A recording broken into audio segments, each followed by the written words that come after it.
गिबियाव जोङो बुंनो लुबैयो बिथाङा संबिधानबो नङा, बिथाङा भारत संबिजितनि दहायाव समायखिरा लानानै बिथाङा माने सासे दिनै लेजिस्लेटर एमएलए प्लास बिथाङा मन्थ्रिबो जाबाय।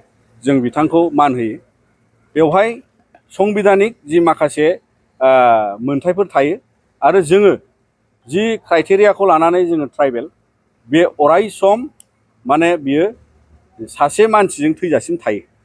आरो दिनै बर' हारिया बुहुमनि बर'फोर खौसे जा होननाय स्ल'गानजोंबो आरो बर'फ्रा गेरेमसा माहारि बा खुंथायाव बड'लेण्ड नांगौ, गुबुन गुबुन रोखोमै पलिटिकेलि ससियेलि जयै बावहाय जेबो धोरोम बासियालासिनो बयबो जयै फैदों। आरो बियो कनस्टिटिउसनेलि जोङो शिडिउल ट्राइब बे जोङो रिकगनाइज। आरो बेवहाय शिडिउल ट्राइबआ माब्लाबाबो धोरोमजों फाराग जाया आरो बेखायनो बयबो शिडिउल ट्राइबैनो थायो आरो बेखौ लानानै जेबो बेले बेजे जानांगौ दं होननानै जों साना आरो बेबादिबो जानो नाङा। मानोना दिनै कनस्टिटिउसना जि मोनथायफोरखौ होयो बेखौ लायो।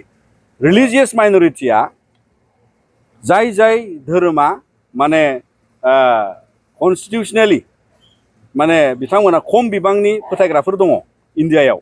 बुद्धिज्म दं, जैनिज्म दं, ख्रिस्टियानाबो माइनरिटि।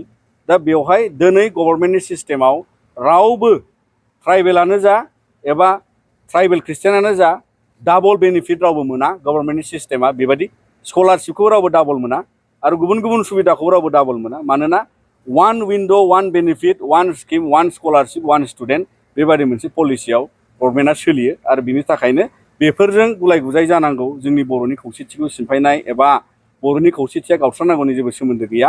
आरो बेखायनो बिथांमोनहाबो संबिधाननि सिङाव थानानैनो खोथाफोरखौ बुंनांगौ, संबिधाननि गोजौआव थानानै बाथ्राफोरखौ बुंनाङा।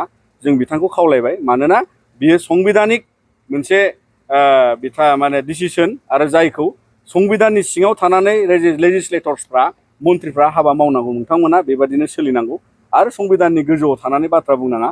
जों नोंथांखौ खावलायबाय आरो उनाव जाहाथे बेबादि बेले बेजे बाथ्रा बुंनाङा दुलाराय बर' फरायसा आफादनिफ्राय जों बेखौ हास्थायो।